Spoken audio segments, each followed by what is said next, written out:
നമസ്കാരം, എല്ലാവർക്കും ഞങ്ങളുടെ കുടുംബത്തിൻ്റെ ഓണാശംസകൾ. ഞങ്ങളുടെ ഒരു ഓണ സ്പെഷ്യൽ എപ്പിസോഡിലേക്ക് എല്ലാവർക്കും സ്വാഗതം. ഓണസദ്യയിലെ ഒഴിച്ചുകൂടാനാവാത്ത വിഭവം പുളിയിഞ്ചിയാണ് ഞങ്ങളുടെ സ്പെഷ്യൽ. ഇതാണ് ഞങ്ങൾ തംബ്നെയിലിൽ പറഞ്ഞിരിക്കുന്ന ഹൈലൈറ്റ്. ഇതെന്താണെന്നറിയാനും ഒരു സൂപ്പർ പുളിയിഞ്ചി ഉണ്ടാക്കിയെടുക്കാനും ഞങ്ങളുടെ ഈ വീഡിയോ അവസാനം വരെ മുഴുവനും കാണണം കേട്ടോ. ബിഗിനേഴ്സിനും പിന്നെ പുളിയിഞ്ചി ഇതുവരെ ഉണ്ടാക്കിയിട്ടില്ലാത്തവർക്കും വേണ്ടിയിട്ടുള്ള ഒരു സ്പെഷ്യൽ എപ്പിസോഡാണിത്. ഇന്ന് നമുക്ക് ഒരുമിച്ചൊരു പുളിയിഞ്ചി ഉണ്ടാക്കിയെടുക്കാം. ഇതിലേക്ക് ഞങ്ങൾ 200 ഗ്രാം പുളിയാണ് ഉപയോഗിക്കുന്നത്. കുരുവില്ലാത്ത, ഉപ്പ് ചേരാത്ത നല്ല ഇഴുക്കമുള്ള പുളിയാണ് ഇതിലേക്ക് ഞങ്ങൾ എടുത്തിരിക്കുന്നത്. ഈ പുളി നമുക്ക് പിഴിഞ്ഞെടുക്കേണ്ടതായതുകൊണ്ട് നമുക്കിതൊന്ന് കുതിർക്കാൻ വെക്കാം. ഒരു ഗ്ലാസ് ചൂടുവെള്ളത്തിൽ, ചെറു ചൂടുവെള്ളത്തിൽ അത് കുതിർക്കാൻ വെക്കാം. ഇനി നമുക്ക് ഈ സൂപ്പർ പുളിയിഞ്ചി ഉണ്ടാക്കിയെടുക്കാനുള്ള പാത്രം അടുപ്പത്തേക്ക് വെക്കാം. ഞങ്ങളിവിടെ ഒരു മൺചട്ടിയാണ് ഉപയോഗിച്ചിരിക്കുന്നത്. നിങ്ങളുടെ അടുത്ത് ഏത് പാത്രം ഉണ്ടോ അത് അടുപ്പത്ത് വെക്കുക. ചൂടാവുമ്പോഴേക്കും 2 ടേബിൾ സ്പൂൺ എണ്ണ ഒഴിച്ചു കൊടുക്കുക. എണ്ണ ചൂടായി വരുമ്പോഴേക്കും 1 ടീസ്പൂൺ കടുക്, ഇതുപോലെ 1 ടീസ്പൂൺ കടുകിട്ട് കടുക് പൊട്ടിക്കുക. നമ്മുടെ കടുക് കരിഞ്ഞു പോകാൻ അനുവദിക്കാതെ തന്നെ 100 ഗ്രാം ഇഞ്ചി ഇതുപോലെ ചെറുതായി കുഞ്ഞേതായി അരിഞ്ഞത് ഇതിലേക്ക് ഇട്ട് കൊടുക്കാം. ഇട്ട് നല്ലപോലെ ഇളക്കി കൊടുക്കാം.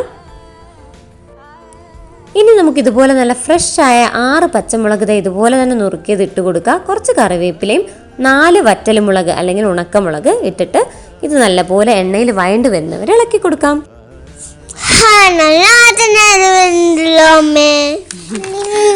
നല്ല വാസന വരും, നല്ല മണം ഉണ്ടല്ലേ. ഇത് വഴണ്ട് വന്നതിന്റെ മണമാണ് കേട്ടോ.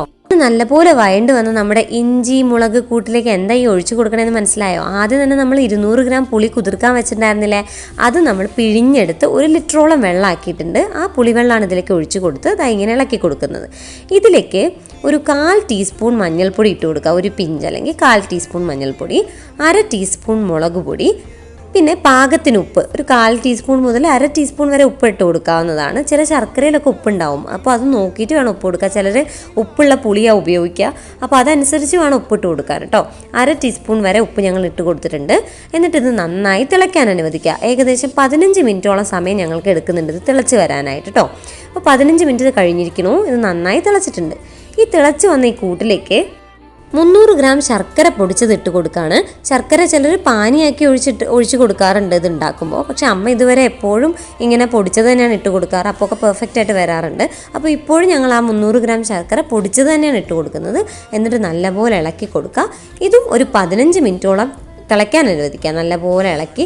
ഇത് ഇളക്കി കൊടുക്കുമ്പോൾ ഒരു പ്രത്യേകത ഉണ്ടറിയോ, പുളി തിളച്ച സമയത്ത് അതിനൊരു തിക്ക് കൺസിസ്റ്റൻസി ഉണ്ടാവും, കട്ടിയായിട്ടുണ്ടാവും. അത് ഈ ശർക്കര ഇടുന്നതോടുകൂടി അത് അലിഞ്ഞു വരും. കാരണം ശർക്കര അലിയുമ്പോൾ പിന്നെ ലൂസ് ആവുകയാണല്ലോ. ഇപ്പോൾ നിങ്ങൾക്കത് കാണുമ്പോൾ തന്നെ മനസ്സിലാവും, കണ്ടോ, ലൂസായി വന്നിട്ടുണ്ട്, നല്ലപോലെ ലൂസായിട്ടുണ്ട്. അപ്പോൾ ഇത് കുറച്ചുകൂടി തിക്ക് ആവുന്നത് വരയ്ക്ക് നമ്മൾ ഇളക്കി കൊടുക്കുക. അതിനുള്ള ടൈമാണ് ഞാൻ 15 മിനിറ്റ് എന്ന് പറഞ്ഞത്.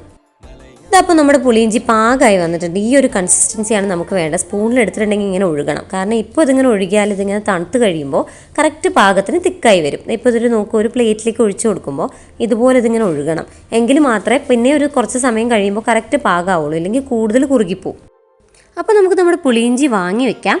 എന്നിട്ട് അടുപ്പത്ത് വേറൊരു പാൻ ചൂടാക്കാൻ വെച്ചിട്ടുണ്ട്. ചൂടായ പാനിലേക്ക് 1 ടീസ്പൂൺ ഉഴുന്ന്, 1/2 ടീസ്പൂൺ ഉലുവ, 1 ടീസ്പൂൺ എള്ള്, ഇങ്ങനെ ഈ 3 ഇൻഗ്രീഡിയൻറ്റും ചൂടാക്കാൻ വേണ്ടിയിട്ട് ഇട്ട് കൊടുക്കുന്നുണ്ട്. ഇതിനോടൊപ്പം കായവും കൂടെ ചേർക്കുന്നുണ്ട്. കായം ഞങ്ങളിപ്പോൾ പൊടിച്ച കായം ചേർക്കുന്നത് കാരണം ഇത് പൊടിക്കുമ്പോൾ പൊടീൻ്റെ ഒപ്പം ആഡ് ചെയ്യാണ്. നിങ്ങളുടെ കയ്യിൽ കായ കട്ടയാണെന്നുണ്ടെങ്കിൽ ഒരു പുളിങ്കുരോളം വലിപ്പത്തിന് കായം ചേർത്ത് കൊടുക്കാം. കായക്കട്ടയും കൂടി ഇതിലേക്ക് ചേർത്ത് കൊടുത്ത് മൂപ്പിച്ചെടുത്ത് ഒരുമിച്ച് പൊടിച്ചെടുക്കാം. പൊടിയാണെന്നുണ്ടെങ്കിൽ സെപ്പറേറ്റ് ആഡ് ചെയ്യാം. അപ്പോൾ ഇതാണ് ഞങ്ങൾ ആദ്യം പറഞ്ഞ ഞങ്ങളുടെ സ്പെഷ്യൽ പുളിയിഞ്ചിയിലെ ഹൈലൈറ്റ്. എന്നാൽ ഇതിൻ്റെ ക്രെഡിറ്റൊക്കെ മറ്റൊരാൾക്കാണ് കേട്ടോ. അമ്മയുടെ നാട്ടിൽ കല്യാണ സദ്യക്കൊക്കെ വിഭവങ്ങൾ ഉണ്ടാക്കുന്ന കുട്ടേട്ടൻ്റെ കുക്കിങ്ങിലൊരു സ്പെഷ്യൽ ഐറ്റമാണ് ഈ പുളിയിഞ്ചി. അദ്ദേഹത്തിൻ്റെ സ്പെഷ്യൽ കൂട്ടുമാണിത്. അതാണ് ഞാൻ നിങ്ങൾക്കിപ്പോൾ ഷെയർ ചെയ്തത്. ഓക്കെ, നമ്മുടെ ഉലുവയും എള്ളും ഉഴുന്നും ഒക്കെ പാകത്തിന് മൂത്ത് വന്നിട്ടുണ്ട്. ഇത് നമുക്കൊരു മിക്സിയുടെ ജാറിലിട്ട് പൊടിച്ചെടുക്കാം.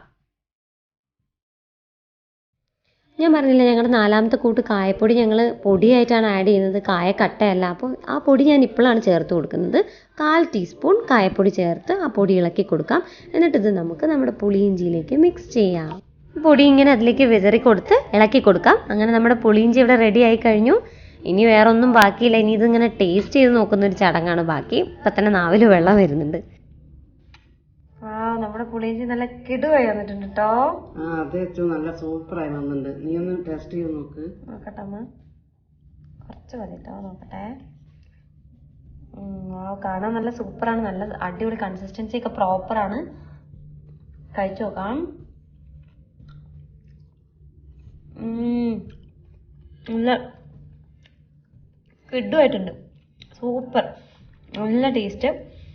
ഉപ്പും പുളിയും മധുരവും ഒക്കെ കൂടെ ഇങ്ങനെ വരുമ്പോണ്ടല്ലോ നല്ല സമാസമുണ്ട്, ഒന്നും കൂടിയിട്ടോ കുറഞ്ഞിട്ടോ ഇല്ല, നല്ല പാകത്തിനുണ്ട്. അതിൻ്റെ ഇടയിൽ ആ ഇഞ്ചി ചെറുതായി കടിക്കുന്നുണ്ട്.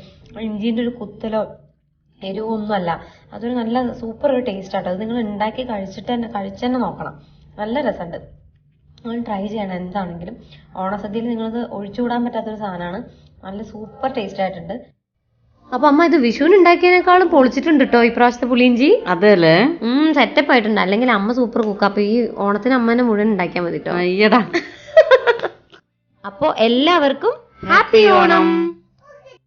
Thank you. Bye-bye.